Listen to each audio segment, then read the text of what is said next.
Let's talk about premarital counseling, but not the kind where we sugarcoat things or focus on surface level advice. I want to cut straight to what actually matters. Here's the hard truth: your wedding day? It's magical, emotional, and probably costing you a small fortune. But here's what nobody tells you: that one perfect day has almost nothing to do with whether your marriage succeeds. Think about it.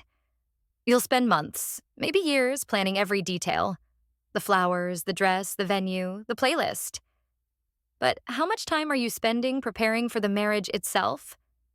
The daily grind, the conflicts, the moments where love feels less like butterflies and more like a choice you have to make over and over again? Statistically, marriage is like a coin flip. Heads, you build a life together that grows stronger with time. Tails, you become another divorce statistic, looking back wondering where it all went wrong and whether that $30,000 wedding was worth it when the marriage didn't last. And here's the kicker: most couples don't fail because they didn't love each other. They fail because they didn't prepare. They didn't learn how to communicate when things get tough, how to nurture intimacy beyond the honeymoon phase, or how to handle the inevitable conflicts that come with merging two lives. So before you walk down that aisle, let's talk about what really makes a marriage last. Because the wedding is just the beginning. The marriage? That's where the real work and the real magic happens. Here's the uncomfortable truth: we've been sold a fairy tale. We'll spend 250 hours choosing invitations and debating cake flavors, but barely 5 hours discussing how we'll handle finances, intimacy struggles, or parenting disagreements. We choreograph our first dance to perfection, but haven't practiced the difficult conversations that actually determine marital success. Most of us entered adulthood with broken blueprints for love. Maybe your parents stayed together but lived like roommates, teaching you that marriage means tolerating each other. Maybe love in your home was transactional. I'll be affectionate when you make me proud. Perhaps you learned to associate love with anxiety, walking on eggshells to avoid someone's anger. And now, you're dragging all that unexamined baggage down the aisle with you. That subconscious fear of abandonment? It's in your suitcase. Those trust issues you pretend you've moved past, packed neatly beside your wedding shoes? You're deeply in love today? Wonderful. So is nearly every couple who now sits in divorce court. That initial spark, the butterflies, the can't keep your hands off each other passion, that's nature's way of getting you to commit. But real love? It's what grows when the butterflies fade. It's showing up with a thermometer when they have the flu at 2 a.m. It's biting your tongue when they're grumpy after a terrible day. It's choosing to see their flaws as quirks rather than deal breakers. The wedding industry is a $72 billion machine selling you dreams of perfection. But marriage? That's about embracing imperfection, yours and theirs, every single day. While you're stressing over whether the napkins should be ivory or eggshell, the real question is, are you building the skills to love each other when life turns those pristine wedding whites into messy, stained, everyday laundry? Let's shatter a dangerous myth. If you think a good marriage means never fighting, you're setting yourself up for failure. That perfect couple who claims they never argue? Either they're lying or one of them is silently miserable. Here's why conflict avoidance is actually relationship sabotage in disguise. What we call keeping the peace is often emotional cowardice in a pretty package. It's swallowing your hurt because you're afraid they'll withdraw love if you speak up. It's plastering on a smile while resentment metastasizes beneath the surface. That's not harmony. That's emotional suffocation. Neurologically, our brains can't distinguish between the fear of conflict and actual physical danger. When you bite back honest feelings to keep things calm, you're triggering the same stress response as facing a predator.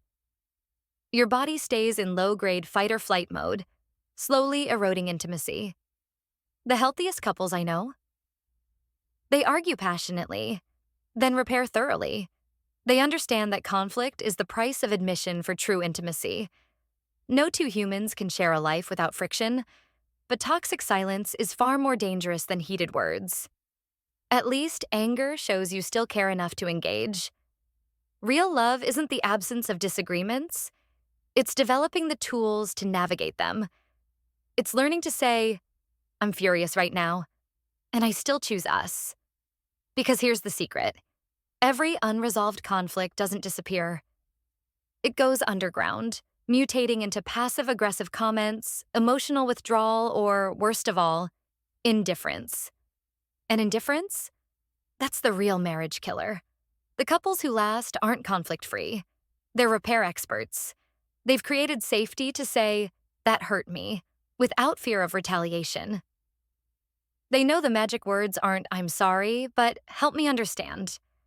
Because in the end, it's not whether you fight. It's whether you fight for each other, even when you're fighting with each other. The difference between marriages that thrive and those that barely survive comes down to daily micro-choices most people overlook.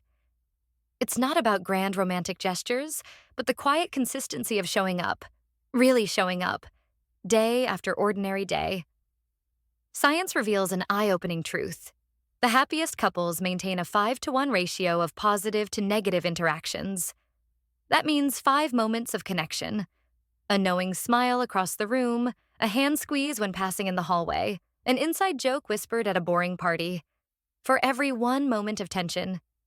These micro-connections form an emotional savings account you'll draw from during tough times. Creating true emotional safety requires dismantling our defensive wiring.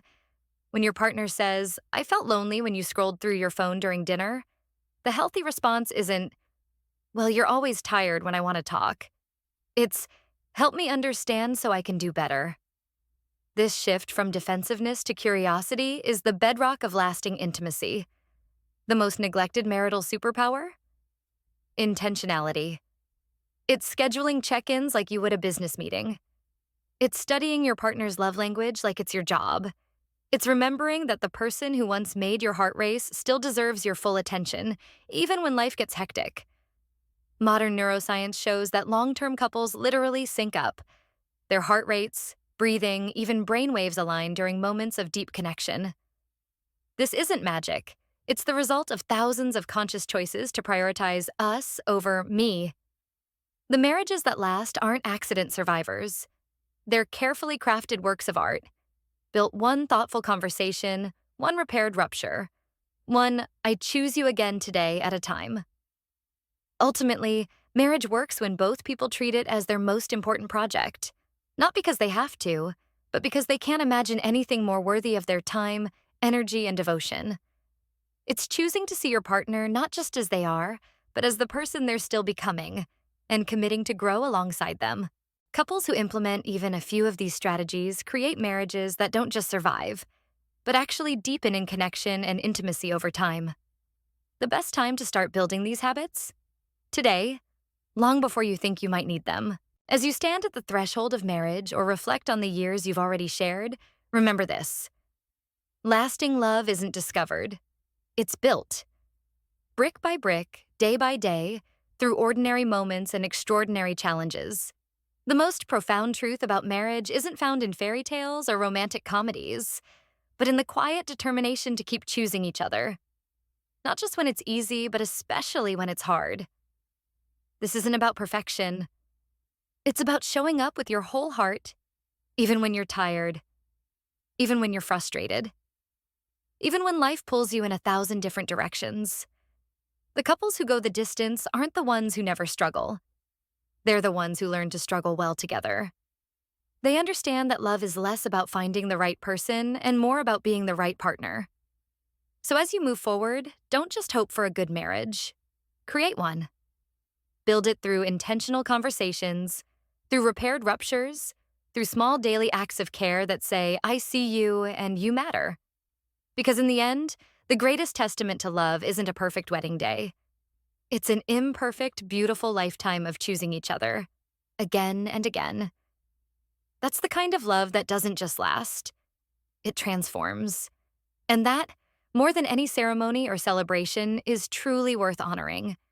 If this video resonated with you, don't let these insights end here. At Marriage Matters, we believe every couple deserves the tools to build a love that lasts. That's why I want to challenge you today. Pick just one thing from this video. Whether it's starting those daily check-ins, reading that Gottman book together, or simply practicing more intentional kisses, and commit to trying it this week. Small steps create big changes, because here at Marriage Matters, we know this truth. Your marriage isn't just about you two. It's about the legacy you're building, the love you're modeling, and the life you're creating together. So hit that subscribe button if you haven't already. We drop new videos every week to help you strengthen your relationship. And let me know in the comments, what's one thing you're committing to work on after watching this? Your story might inspire someone else. Remember, marriage doesn't just matter, yours matters. Keep choosing each other, keep growing together, and we'll see you next time on Marriage Matters.